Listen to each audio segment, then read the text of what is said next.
시작할 때 얘기했던 대로 이 4강이 사실은 제가 제일 중요하게 여기는 챕터입니다. 이거는 다만 정신병리만이 아니라 정신 분석적인 기조, 그 심리 역도, 일반 상담, 어디에서나 같은 원칙으로 적용하고 있는 부분이에요. 그래서 이 내용을 잘 이해하시면은 단순히 정신병리만이 아니라 내담자를 바라보고 이해하는데 상당히 많은 지침을 제공해 줍니다. 그 그림에도 보면은 이제 엄마는 다 똑같은데 아이가 보는 시각이 다르죠. 이게 무슨 개념인지를 이 강의를 통해서 여러분들이 이해하시면은 아이가 그렇게 성장하는구나의 어떤 배경을 얻고 실제로 그 나이 수준의 아이 그 어떤 심리 상태가 어른에게 어떻게 적용하는지를 알 수 있는 중요한 원칙이 되실 겁니다. 이제 보면은 그 아동 발달 단계에 구분하면 7세까지가 중요하다고 돼 있죠. 네. 모든 학자들이 7세까지가 중요하다고 얘기하지는 않습니다. 학자들로 얘기하자면 크게 두 부류로 대별할 수 있을 텐데 하나는 7세 이후에도 계속 성장하고 발달한다라는 기조를 갖고 있는 학자가 있는가 하면 또 하나의 학자는 7세면 완성됐다. 그 이후의 인생은 반복이다. 라고 반복으로 보는 학자입니다. 어느 누가 맞을까요? 안수가 넘어가시는군요. 여러분 어리석은 질문이라고 할 수 있죠. 다 맞습니다. 다 그런 두 가지 측면이 있는데 특별히 오늘 우리가 강의하는 맥락에서는 반복한다는 게 중요하다는 것들을 기억하셔야 될 겁니다. 그래서 그 부분들은 이제 어떤 의미에서 반복하지 않고 극복할 수 있다는 것이 치료의 근간이라고 한다면은 병이 왜 생기냐는 반복한다는 맥락에서 찾는다라고 생각하시면 될 것 같습니다. 근데 왜 7세인가요? 여러 가지 나이에서 중요하기도 하는데 왜 7세인가요? 그거는 이제 그 전문 개념이 아니고 그냥 일반적인 개념입니다. 그 7세가 되면 인간고시를 한다는 기본적인 그 상식에 기초합니다. 예전에는 7세 되면은 학교를 다니지 않고 뭐를 했죠? 중세시대 때 이럴 때는 노동을 했다고 합니다. 학교라는 개념이 없었으니까 그러다가 뭐 루소나 이런 이제 교육학자들이 등장하면서 애가 무슨 노동이냐 공부해야지 하면서 공부를 바꾼 겁니다. 그래서 나이를 7세부터 만 7세부터 공부를 시킨 거죠. 근데 왜 하필이면 7세냐? 노동도 하듯이 공부도 일종의 그 이해력이 좀 따르는데 그 전에 그러면 하면 안 되냐? 그 전에 아이들한테는 좀 너무 힘들다는 거죠. 편차도 있고 뭐 따라오지도 않고 그거를 이제 조금 더 전문적인 용어랑 연결해서 생각해 보자면은 피아제가 7세 이후를 조작기라고 불렀어요. Operational Period. 그래서 이 조작이라는 단어, Operation이라는 단어가 결국 인간구실, 이거랑 공통어입니다. 조작이라는 말은 쉽게 얘기하면 어떠한 해야 될 과제를 받으면은 나름대로 그 과제를 어려움 속에서도 수행할 수 있는 어떤 역량이 있어야 된다는 거예요. 최소한의 역량. 저는 이거를 또 고민하다 보니까 제일 좋은 단어가 심부름이더라고요. 심부름. 심부름할 수 있는 나이. 동화책에도 보면 심부름했다. 뭐 만 7세 이후에나 가능한 일입니다.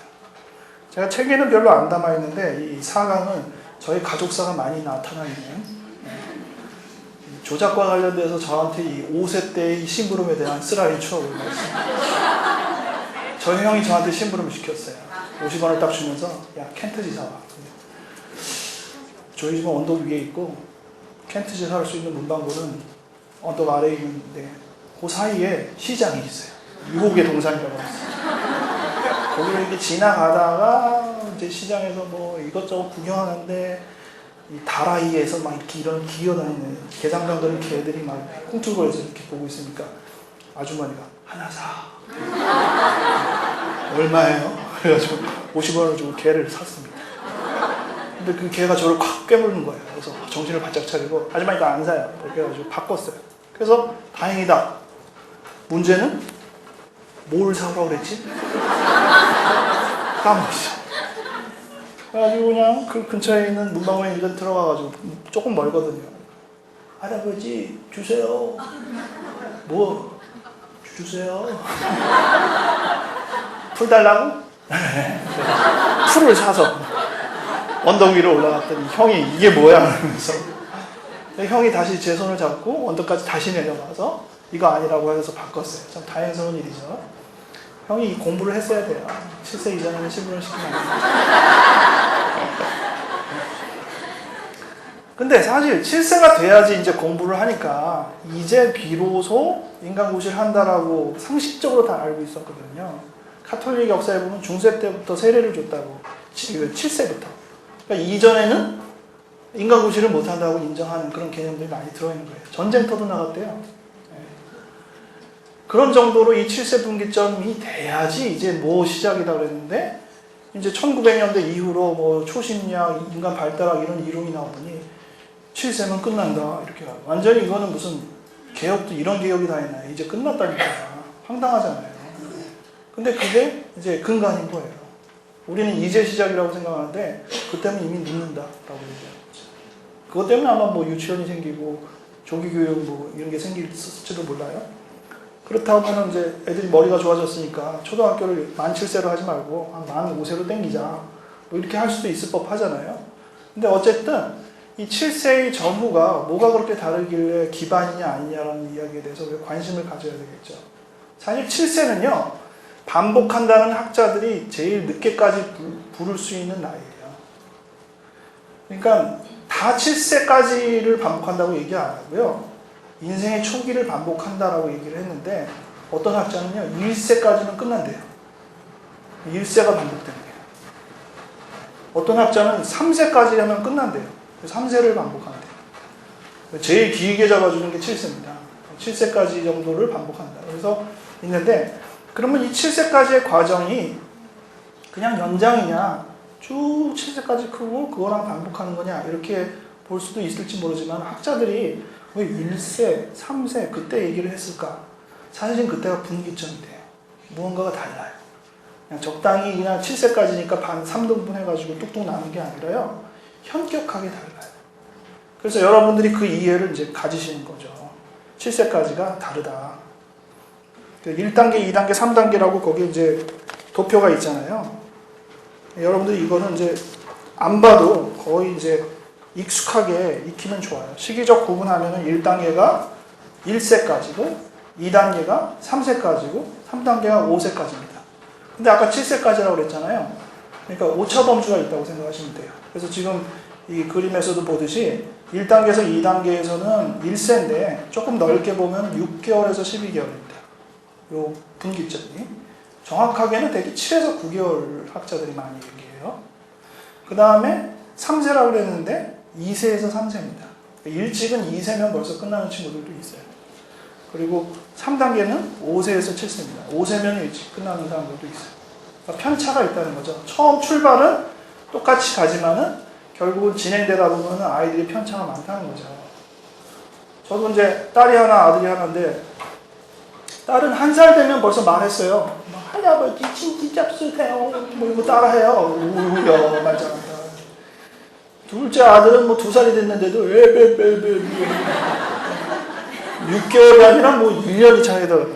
그럼 하여튼 그런 오추어문제가 있는 것 같아요. 그래서 그림에 볼 때는 이렇게 그리고 그냥 외우기 쉽게 외울 때는 1, 3, 5세 하면은 외우기 쉬우니까 여러분들이 기본적으로 그렇게 아시면 됩니다. 근데 도대체 뭐가 그렇게 현격하게 다르길래 이 1, 2, 3단계가 그렇게 다를까?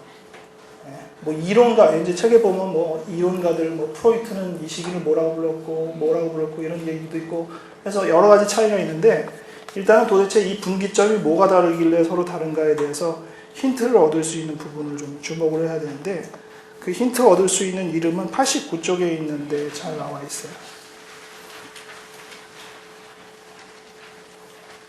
거기 보면은 대상 영속성, 낯가림, 대상 항상성, 혼자 놀기 이런 표현이 있죠.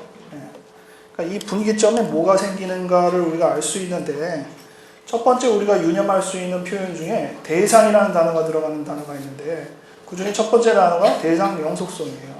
대상 영속성이라는 표현은 삐아제가 쓴 말입니다. 오브젝트 퍼머넌스라는 용어인데요. 여러분들이 보통 그 실험은 기억을 많이 하실 거예요. 아이가 뭔가를 이렇게 주시하고 보고 있을 때 종이로 그거를 싹 가려봤어요. 그랬더니 7개월에서 9개월 되지 않은 아이들은 삥 하고 딴짓을 해요. 그래서 제 머리 수준은 안 보이면 없구나 라고밖에 모르네 라고 생각을 한 거예요. 근데 그 똑같은 애가 나중에 7에서 9개월을 넘어서서 똑같은 실험으로 뭔가 이렇게 공을 바라보고 있구나 보고 있는데 종이를 딱 가려보니까 아이가 달라졌어요. 종이를 치우는 거예요. 어쭈? 지가 안 보이는데도 어떻게 알았어? 그렇잖아요. 엄마 없다. 없어졌나요? 네. 그 자리에 있을 수도 있잖아요. 네. 자기가 보고 안 보고의 기준을 두던 아이가 안 본다고 해도 없어지지 않는구나라는 개념이 형성됐다라는 말을 들켜서 이 대상 영속성, 말은 참 거창해요. 대상이 영원히 존재한다. 물건이 없어지는 건 아니다. 라는 개념은 이제 생겼다라는 거예요. 이게 뭐가 생겨서 이런 것이 등장했을까요? 간단히 얘기하면 기억이 생성된 겁니다. 보이건 안 보이건 잔상이 마음에 남아있지 않으면은 영원히 존재한다 아니다 이런 개념들을 형성할 수가 없어요. 어젠가 그젠가에 인터넷에 보니까 뭐 한 10주인가 20주 태아의 단기 기억이 있다. 뱃속에 이미 그런 게 있고 어느 정도 기억을 장기 기억할 수 있는 기능도 태아에서 충분히 보여준다. 이런 발표가 있어요. 기억세포는요. 사실 지금 그런 문헌들이 밝혀낸 바와 같이 훨씬 일찍 태어나기 이전부터 기억세포는 발달을 합니다. 근데 그런 어떤 과학적인 기조가 아니고 그냥 일반적인 기조에서 보면요.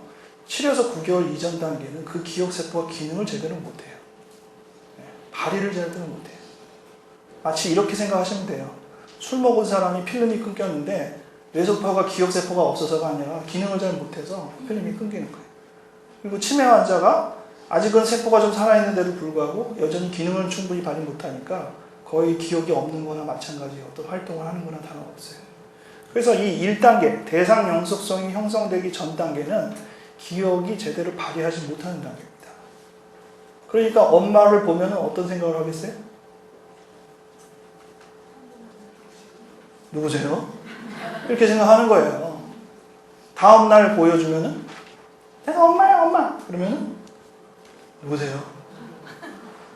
어제 본 분인데 너 하려면 어제가 기억이 있어야지. 그렇잖아요. 시간이라는 개념은 기억이 있을 때 형성됩니다. 땅이 혼돈하고 공허하며 성경에 이제 창세기 1장 시간 개념이 형성되려면 그것도 기억이라는 그게 있어야 돼요. 그런데 언제부터 그게 생성된다고요? 7에서 9개월부터 생성이 돼요. 그래가지고 그전에는 없다가 몇 번 뵀는데 이게 생기는 거예요. 자주 나타나시네? 이렇게. 지난번에도 방긋, 오늘도 방긋. 네. 근데 엄마 입장에서는요, 7에서 9개월 전에 애가 나를 알아본다고 생각해요. 그래서, 우리 애가 나를 알아봤어. 보통 어떤 것 때문에 그렇죠? 웃으니까. 웃으니까. 왜 웃죠? 베넷짓이라고 그러죠? 근육 수축입니다. 의미가 없어요. 근데 어쨌든 근육 수축을 했더니 뭔가 좋은 반응이 오는 거예요. 아, 이거 재밌다. 그래가지고 몇 번 하는 거죠. 기억세포가 완전히 없는 건 아니니까 하루는 조금 가거든요. 그러다가 지워지는 것 뿐이지. 그래서 늘 새롭게 근육을 당겨주는 거예요. 그런데 그냥 엄마는 그거 하나 가지고 우리 애가 나를 알아봤다고 해.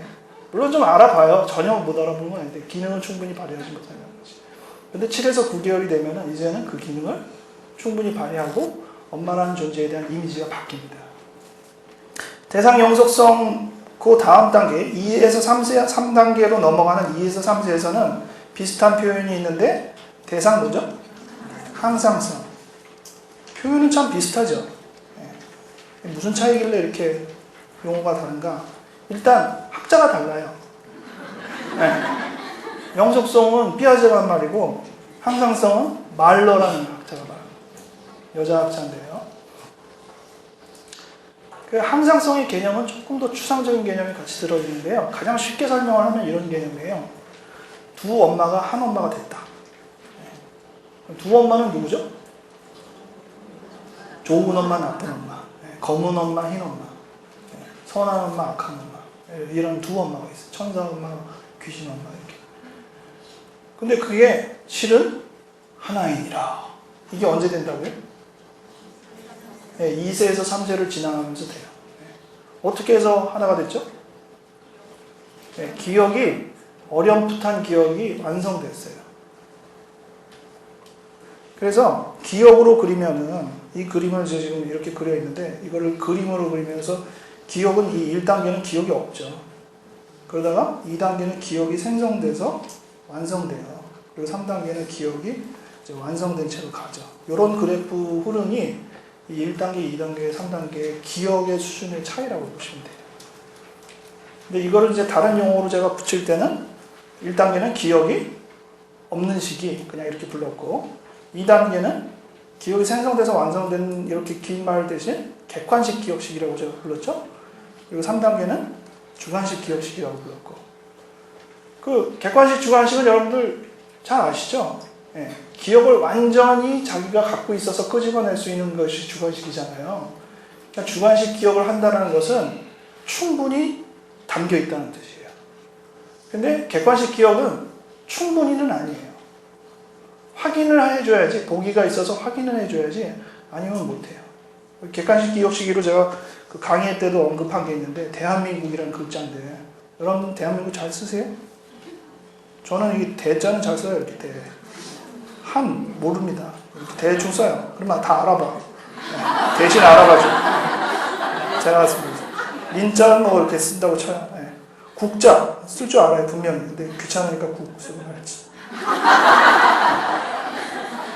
정말로 대한민국 주관식으로 써오래요. 그러면 저는 못 써요. 근데 객관식으로 나오면은 뭐가 맞는지는 그래도 어렴풋한 기억이 있으니까 정확하게 맞출 수 있어요. 이런 기억을 객관식 기억이라고 합니다. 객관식 기억은 대조 확인을 할 때만 명료해지지 스스로는 안 돼요. 그러면 그런 기억력의 엄마는 어떤 존재예요? 객관식 기억의 엄마는 엄마의 잔상이 있긴 있어요. 하지만 충분하지 않아요. 엄마가 눈앞에 딱 나타나면 엄마다! 라는 것은 되지만은 엄마가 사라지면은 엄마란 이렇게 막연해져요. 근데 3단계가 되면은 엄마가 없어도 명확하게 자기 마음속에서 엄마의 이미지가 살아있습니다. 그래서 엄마가 없어도 상당 부분 버틸 수가 있는데, 그건 엄마가 없어도 된다는 뜻이 아니라 마음에 있느냐 밖에 있느냐 이런 차이인 거예요. 이때는 이미 마음속에 이 안에 너 있다 이런 거 있잖아요. 네. 그런 것처럼 마음속에 충분히 담겨있기 때문에 엄마가 눈앞에 없어도 되는 거예요. 그래서 그걸 가지고도 그 일반적인 개념의 어떤 용어도 우리가 충분히 또 땡겨올 수 있는데, 여기 시기가 낯가림이 있다고 적어드렸죠? 6개월에서 12개월이 지나면은 대상 영속성이 생기는데, 그게 기억이 생성된다는 개념이라고 했잖아요. 그러니까 그것은 기억이 있어서 이제 보는 사람이 익숙한 사람인지 아닌지를 구분한다는 거예요. 그래서 낯가림이 생긴다는 것은 이제 내 앞에 있는 대상이 익숙한 대상인지 아닌지를 구분한다는 겁니다. 그래서 이제 낯가림이 7에서 9개월 정도에 생겨요. 그리고 2단계에서 3단계 진행될 때는 혼자 놀기가 생겨요. 유치원은 이거 지나야지 보내지 그 전에 보내면 안 되죠. 엄마가 이제 떨어지고 싶어가지고 3세 되기도 전에 애를 이렇게 탁 어디다 놓고 샥 도망가면은 애가 조금 노는 듯 싶다가도 이렇게 두리번거리다 엄마 없으면 하고 울잖아요. 이때는 떨어뜨릴 수는 없어요. 근데 희한하게 만 3세가 되면은 떨어져도 지 혼자 잘 놀고 버티기도 하고 꽤 오는 시간 보내요. 뭐가 달라진 거죠? 네, 뇌가 달라진 거죠. 뇌의 신경이 뭔가가 바뀐 거예요. 현격하게 차이가 나는 것은 바로 이 틀이 다른 겁니다. 이 개념은 이제 아시겠죠? 네. 이 개념에 근거해서 사실은 이제 쫓아가야 될 것 같아요. 네, 다시 이 얘기를 하겠는데, 에릭 에릭슨이라는 그 발달학자 이론 아시죠? 네, 에릭 에릭슨은 시기별로 인생의 과제가 있고, 그것들을 이루면은 그 사람에게 이제 인생의 중요한 그 과제가 이루어진다라고 되어 있는데, 1단계 이 시기에서 에릭 에릭슨이 무슨 얘기 했는지 기억나세요? 기본적 신뢰. 기본적 신뢰라고 되어 있죠? 그냥 신뢰가 아니라 기본적 신뢰. 이거 형성 안 되면 뭐가 된다고 그랬죠? 불신이 형성된다고 되어 있죠? 네, 불신. 2단계는요. 자율성이 형성돼야 된다고 되어 있죠. 근데 자율성 형성 안 되면은요. 수치라고 되어 있습니다. 수치. 그리고 3단계는요. 주도성, 진취성 뭐 이런 말을 쓰고 이거 형성 안 되면은 죄책감, 죄의식 이런 단어를 붙입니다. 이 용어를 여러분들이 방금 얘기했던 거랑 별개로 생각하지 마시고요. 같이 연결해서 생각을 해보세요. 1단계는 기억이 없는 시기라고 그랬죠?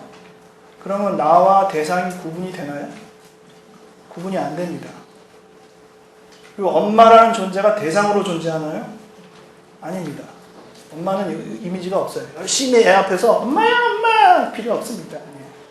그럼 뭐가 필요해요? 뭐가 필요한가를 내가 알아내는 게 아이한테는 더 중요한 겁니다. 엄마를 강조하는 거는 그건 의미가 없고 아이를 보고 아이가 울고 있을 때 제가 지금 똥을 갈아달라는 얘기인지 얼러달라는 얘기인지 젖을달라는 얘기인지를 잘 간파해서 맞춰주는 게 중요한 거예요. 그럼 그 아이는 어떤 생각을 갖죠? 말은 안 하지만 이렇게 말할 거예요. 여기가 이게 자궁만은 못하지만은 나는 괜찮구나. 자궁은요 너무나도 안전한 환경이에요. 생리학 때 제가 배웠는데요. 엄마는 굶어도 애는 안 굶어요. 그런 기생충이 따로 없어. 쪽쪽 빨아먹는데 엄마는 당이 떨어져도 애는 안 떨어져. 최종적으로 떨어지지. 이야 대단하더라. 근데 그러한 좋은 환경에서 뜻 이 세상에 태어나고 심지어는 탯줄을 탁 잘라버리잖아요. 매서운 의사. 그리고 혼자 버텨야 되는데 이게 우리 아까 얘기한 딜루저널 무드가 아니겠습니까? 이 세상은 과연 살만한가? 야, 저희 거의 이런 식이에요. 거의. 과연 이 험한 세상에서 내가 살아남을 수 있을까? 뭐 이렇게 생각을 하고 있는데 내가 필요한 거를 뚝뚝 맞춰주는 어떤 것들을 감지를 해요. 기억은 안 남지만. 하나는 어떤 느낌을 갖겠어요? 안정감. 그래서 기본적 신뢰, 그냥 신뢰가 아니라 기본적 신뢰는 다른 말로 표현하면 세상은 모름지기 살만하다. 세상은 모름지기 믿을만하다. 이런 뜻이에요. 근데 그게 형성이 안 되면은 뭐야 이거. 아까 얘기한 딜루저널 무드가 되는 거예요. 불신. 그리고 제 친구처럼 왜 나한테 묻지? 이렇게만 되는 거죠. 그 상태가 이 1단계예요. 병적인 취약성이 담겨 있는 것이죠. 1단계의 병들은 어떤 병이 있나요? 무섭다. 그죠? 갑자기 기본적인 신뢰가 깨지려고. 1단계의 병은 정신분열병. 또 무슨 병이 있죠? 의처증, 의부증과 같은 의심증도 1단계의 병이죠. 그리고 중독, 여러분들이 알고 있는 중독. 중독이랑 비슷하게 같이 생각해 볼 수 있는 게 의존입니다. 의존. 이러한 문제들은 1단계의 취약성을 보여줘요.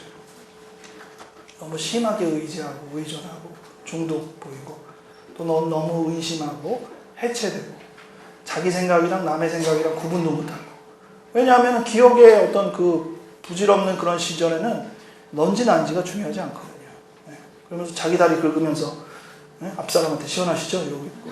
이런 게 이제 혼단이죠. 한창호도 그렇잖아요. 분명히 자기 소리라고 했는데 남의 목소리를 들래? 말이 돼요. 근데 너와 나의 경계가 흐려지니까 그런 비현실적인 현상들이 생겨나는 거예요. 그런 사람들을 어떻게 도와줘야 되느냐? 기본적인 신뢰를 채워주는 게 도움의 초점인데 그 원리는 그들의 필요를 말을 해봐 이게 아니라 내가 미리 읽어주고 도와주는 거예요. 그거 왜 말을 못해? 여러분들한테도 한번 물어볼까요? 1세 이전에 어떻게 사셨어요? 어떻게 알아요? 기억이 나나요? 막연하게 남아있는 거죠. 어떤 사람이 그 술을 먹고 필름이 끊겨서 다음날 이상이 일어났는데 지갑을 보니까 돈이 하나도 없어요. 신용카드도 없고 얼굴을 보니까 멍이 이렇게 들었어요. 안 아프겠죠? 안 아깝겠죠? 돈이. 기억도 안 나는데 뭐. 근데 그렇지 않잖아요. 아픈 건 아픈 거대로 아프고 기억이 안 나니까 도대체 이 돈이 흘린 거야, 뺏긴 거야. 더 불안하죠. 마찬가지예요. 기억이 없다는 것은 기억도 없으니까 아무렇게나 살면 되지. 그게 아니에요. 이 1세 이전의 성장 배경이 어떻게 되어 있다는 것은 기억도 못하는 상처가 남는 거예요. 아주 뿌리 있게 남는 거예요. 기본이에요. 아주 1차 과정인데 1차 과정이 확보가 제대로 안 되면 2차 과정, 3차 과정은 제대로 세워지지도 않는 거예요. 그리고 자기가 왜 그런 문제가 있는지를 표현도 못해요. 그런 단계가 이 1단계의 문제다라고 여러분들이 알아두시면 됩니다. 2단계가 되면은 아이 입장에서 보면은 좀 번듯해요. 엄마 입장에서 볼 때는. 왜냐하면 말도 이제 시작했죠. 걷기도 해요. 11개월이 되니까 이제 걷기도 하고. 그럼 그때부터 이제 엄마와 아이의 국면이 이 1단계에서와 사뭇 다릅니다. 아이는 거만에 빠져요.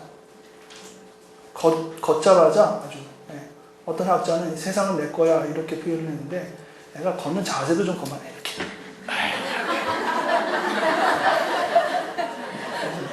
다 내 거야. 근데 그렇게 막 아이가 이제 세상을 탐색하면서 노는 동안에 아직은 엄마랑 떨어지지 못하니까 막 이렇게 놀다가 한번 엄마를 이렇게 쓱 쳐다봅니다. 그럼 엄마는 어떻게 하죠? 우리 아이 잘 노네 이러잖아요. 그거를 refuel이라고 했어요. 기름을 채운다. 그러니까 아이는 엄마를 어떤 그 에너지의 원으로 생각한다는 거예요. 이렇게 딱 봐서 기름 또 띵 차면은 또 세상을 탐색한다. 아이에게 있어서는 세상이 더 중요한 것이고, 엄마는 에너지를 채워주는 하나의 도구에 불과한 정도로 살고 있어요. 근데 2단계가 끝날 무렵에는 국면이 좀 달라요. 아이는 불안해합니다. 그래서 엄마가 정말 나를 에너지를 채워줄 사람인가, 아니면 나를 버릴 사람인가, 여기가 아주 불안해요. 그래서 2단계의 요 끝부분, 지금 이 그림으로 말하면 뭐 2, 3세 사이니까 여기 이제 요 시기죠, 요 시기. 이 2세에서 3세가 되기 바로 전 시기. 요 시기를 개난리 시기라고 부릅니다. 개난리. 아이들은 아주 난리법석을 보여요. 그래서 용어가 있잖아요. 여러분들 잘 아는 용어. 그 미운 3살. 이 시기. 2단계의 끝부분. 미운 3살. 영어로는 뭐라고 그러는지 알아요? Terrible 2. 만으로, 영어가 철자가 안 나, 기억이 안 나네. 쓰지 말아야지. 2살이나 3살이나 결국은 같은 나이잖아요. 그게 요 시기입니다. 저는 이제 성경적으로 말하면 아마겟돈 전쟁이라고 볼 수 있는데, 이 시기를 통해서 결론이 뭐예요? 엄마가, 두 엄마가, 한 엄마가 돼야 돼요. 그래서 애가 막 난리를 칩니다. 엄마 먹을 거죠? 가져오면 안 먹어! 그래요. 네가 먹는다고 그랬잖아. 안 먹어! 네가 가져오라고 그랬잖아! 엄마 사랑해. 이거 못 살아. 이렇게 하면서 들쑥날쑥. 엄마가 그러면서 점수가 매겨진다는 사실을 간과하고 있죠. 아이는 점수를 매기고 있어요. 네, 좋은 엄마가 1점을 얻었습니다. 나쁜 엄마가 2점을 얻었는데요. 이게 이제 막 하면서 총점이 나오는데, 이 막판에 이제 총점이 어떻게 나오겠어요? 미운 엄마, 예쁜 엄마, 결국은 좋은 엄마가 조금이라도 점수가 높으면은 좋은 엄마 해가지고 해피엔딩으로 끝납니다. 그래서 두 엄마는 하나이니라 이렇게 끝나는 게 대상 항상성이에요. 근데 두 엄마가 하나로 합쳐지지 않으면 어떻게 돼요? 아니, 나쁜 엄마가 더 많으면 결국 나쁜 엄마가 점수를 더 많이 얻었네요. 결과가 그렇게 됐으면 합치면서 하나의 나쁜 엄마로 되는 건가요? 적화통일? 애 입장에서는 그래도 지가 뭔가 좀 아는 바가 있는지 좋은 엄마를 살리고픈 욕구가 있어서요. 그렇게 될 때는 통합이 안 된다라고 말합니다. 그러면 평생 명료하게 보이게도 좋은 엄마와 나쁜 엄마가 같은 엄마인데도 마음속으로는 두 엄마 양 취급을 한다라고 되어 있어요. 그게 이제 외형적으로 커서 제일 많이 보이는 것이 변덕입니다. 좀 같은 사람이야? 할 정도로 변덕이 하죠. 병적인 변덕은 정말 감당하기 어려울 정도로 심합니다. 상대방을 막 축혀 세웠다가도 하루아침에 또 깔아뭉개고, 선생님 분밖에 큰 분은 없어요? 이 세상에서 선생님 최고야. 그러다가 네가 인간이니? 이렇게 막 극단으로, 선생님 제가 어제는 죄송했어요. 선생님한테 그런 게 아닌데 너는 그랬어 막 이렇게 하면서 막 하루아침에도 몇 번 변할 수도 있고 하루하루가 다르게 변할 수도 있는데 자기 마음속에 정말 두 인물이 있는 것 같아요. 그런 느낌들이 왜 있느냐, 이 2단계의 통합, 어머니의 통합이 이루어지지 못하듯이 자기 통합이 이제 이루어지지 못한 겁니다. 근데 통합 문제만 2단계에서 중요한 게 아니라 이 자율성 문제가 중요해요. 자율성이라고 써 있잖아요, 2단계가. 자율성이라는 말은 스스로 한다는 뜻이죠. 2단계 아이들한테 엄마가 주로 가르치는 게 뭐죠? 해, 하지마, 뭐 똥오줌 가리게 하고 그러잖아요. 그래서 계속 해, 하지마. 결국 메시지가 딱 두 개예요. 해, 하지마, 해, 하지마. 그래서 결국 내가 한다, 안 한다를 배우면은 자율성이 생깁니다. 그러니까 자율성이 생겼다라는 말은 통제, 컨트롤, 조절력이 엄마한테 있느냐, 나한테 있느냐, 둘 중에 하나인 겁니다. 권한 이양을 받아야 되는데 여전히 엄마한테 있으면은 늘 밖에서 누군가 나를 통제하는 거고, 자율성을 가지면 내가 나를 통제하는 거예요. 근데 이 2단계의 극단성을 가지면은 통제가 없는 시대는 없다고 생각이 들어요. 누군가는 분명히 통제를 해야 되는데 그게 나냐 남이냐 여기에 아주 초미의 관심을 가집니다. 그래서 이 문제가 잘 해결이 안 된 사람은 자기를 철저하게 통제해요. 왜? 자기가 통제를 느슨하게 푸는 순간 어느 누군가가 나타나가지고 자기를 통제해버리거든요. 그러니까 그건 괴로우니까 그걸 못 당하겠다 싶으면서 자기를 늘 통제해요. 그래서 긴장 완화 시기가 한 번도 없어요. 그래서 이 2단계 취약성에서 그 통제, 이 자율성의 부분이 확보되지 않은 사람은 이 휴일을 쉬는 바가 없어요. 그럼 핑계가 있어요. 뭐 누구 친구는 지금 이 시간에도 공부를 하고 있을 거예요. 뭐 이러면서 자기도 쉬지도 않아요. 공부도 제대로 못하면서. 근데 그런 사람이 치료를 해서 회복될 때 아주 의미심장한 표현들을 보통 하는데 이런 표현이에요. 어제는요, 제가 아무것도 할 일 없이 그냥 널브러져 잤는데요. 참 편하더라고요. 별거 아닌 것 같죠? 그 사람한테는 아주 신비의 표현이에요. 그게. 와, 너 지금 드디어 2단계를 통달했구나. 이런 표현이 되는 겁니다. 그래서 그러한 개념이 이 2단계에 담겨 있다라고 여러분들이 생각하시면 됩니다. 3단계로 넘어가면 이제 엄마는 기억에 분명하죠. 그러니까 엄마의 잔재가 늘 눈앞에서 등장하면서 할 필요는 없어요. 그래서 엄마는 애를 졸졸 따라다니면서 하라 하지 마를 가르치는 단계를 하지 않고 여유 있게 아이를 봅니다. 뒤에서 멀찌감치 보여요. 아이도 엄마가 이렇게 졸졸 따르는 걸 좋아하지 않아요. 대신 필요한 게 있어요. 너 잘한다. 야, 훌륭하는데 인정. 인정이 중요해요. 3단계에서 인정이 들어가지 않으면 아이는 혼자 할 수는 있지만은 굉장히 불안에 빠지죠. 인정해주면 돼요. 사실 쉽죠. 말만 해주면 되니까. 너 잘하는데? 근데 그 말 되게 하네요. 내가 알았어. 너 시험 맨날 그따위 이런 메시지가 훨씬 많죠. 그렇지 뭐, 네가 뭐. 그건 이제 rejection, 거절이죠, 거절.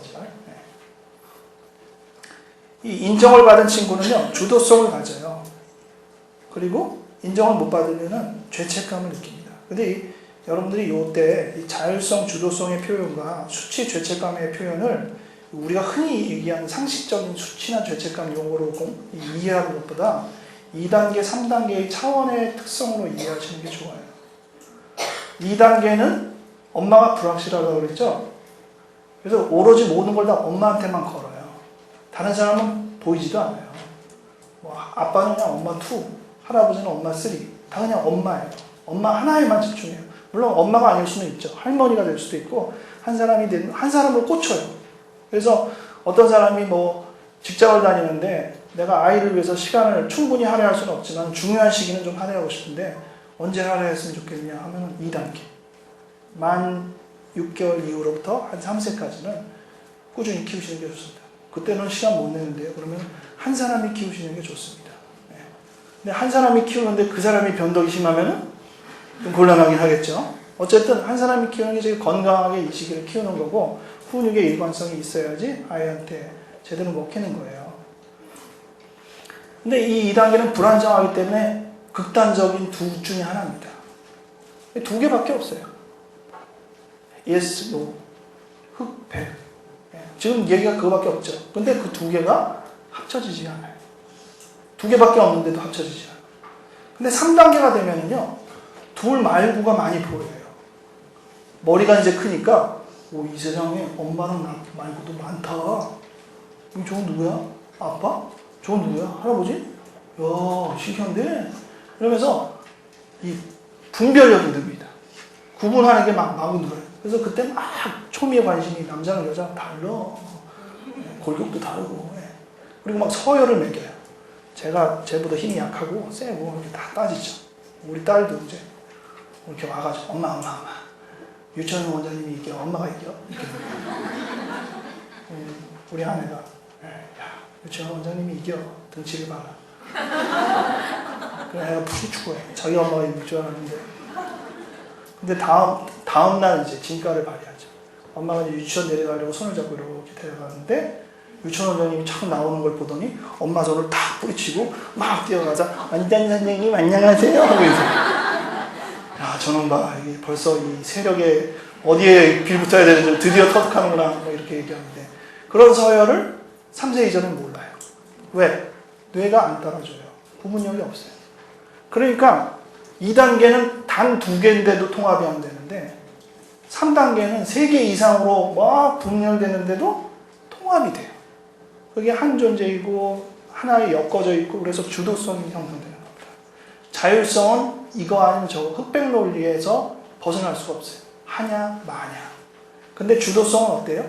여러 가지 상황들을 안배하는 오히려 상황은 다양하게 힘의 균형도 다양하게 있는데 그걸 안배하는 생각이 생깁니다. 그럼 수치랑 죄책감은 어떻게 다르냐? 똑같이 개념화되어 있어요. 수치는 자율성을 획득하지 못한 망가진 상태예요. 죄책감은 성분 구별을 해서 어떤 것들이 부족하다는 것들을 확인하는 상태입니다. 예를 들면 이런 거예요. 시험을 봤어요. 국영수, 국어, 영어, 수학 시험 봤다고 칩시다. 국어, 영어는 잘 봤는데 수학을 망쳤어요. 그러면은 3단계의 건강한 사람의 입장에서는 죄책감에 빠져요. 어디에 죄책감에 빠지죠? 수학에. 나는 왜 수학을 못할까?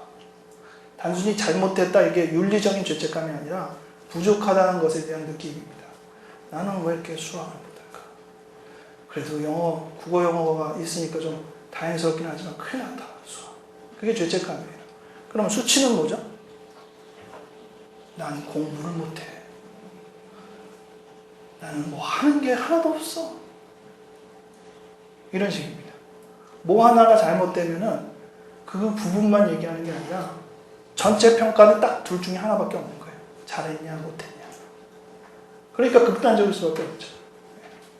그리고 통합을 못해요.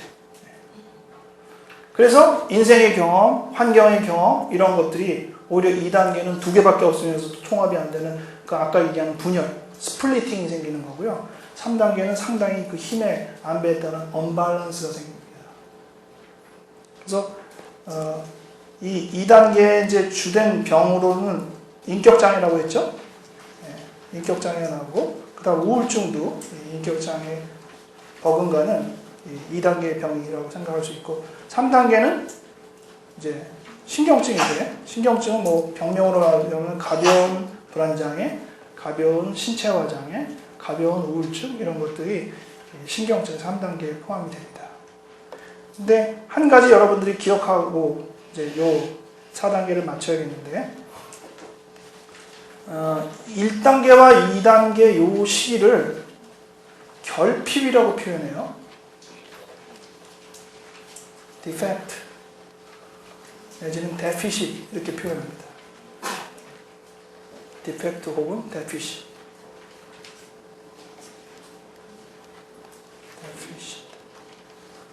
결함이 생기는 거예요.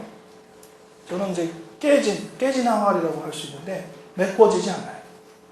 1단계, 2단계의 결함은 우리 인생의 과거에서 형성된 틀이 있으면 그거는 평생 가는 겁니다. 나름대로 메꿨다라고 흉내낼 수는 있지만 메꿔지지 않아요. 평생 갑니다. 근데 3단계는 결핍이라 결함이 없어요. 그래서 이 시기는 갈등이라고 부릅니다. conflict.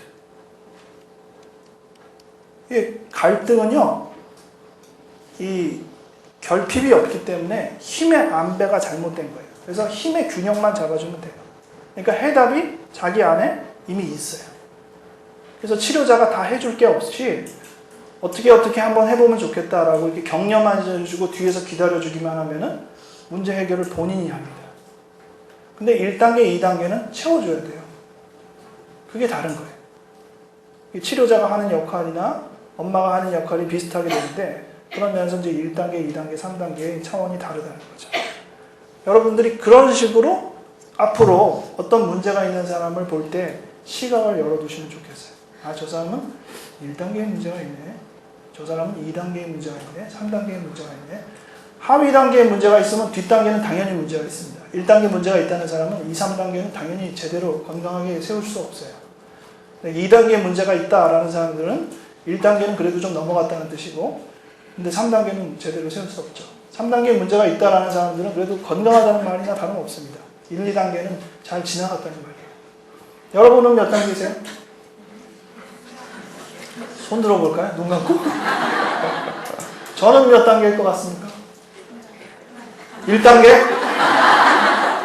그때 좀 확실히 갔어야 되는데 네. 저는 2단계입니다. 자타가 공인하는 2단계. 왜 공인하는지는 나중에 알려드릴게요. 다음 주에 알려드리는구나. 인격장애 할 때 나올 겁니다. 그래서 저는 2단계의 문제. 여러분들도 한번 생각을 해보세요. 자기의 단계의 취약성은 꼭 단점만은 아니에요. 그 취약성을 갖고 있는 사람을 잘 알아봐요. 그래서 잘 채워줍니다. 또 나름대로 요령껏 있으면. 그래서 자기가 어떤 취약성이 있다는 걸 잘 알수록 오히려 내가 도울 수 없는 사람, 도울 사람을 조금 구별하고 도울 사람에 좀 더 집중하고 못 도와줄 사람은 오히려 좋은 사람 소개해주고 그래요.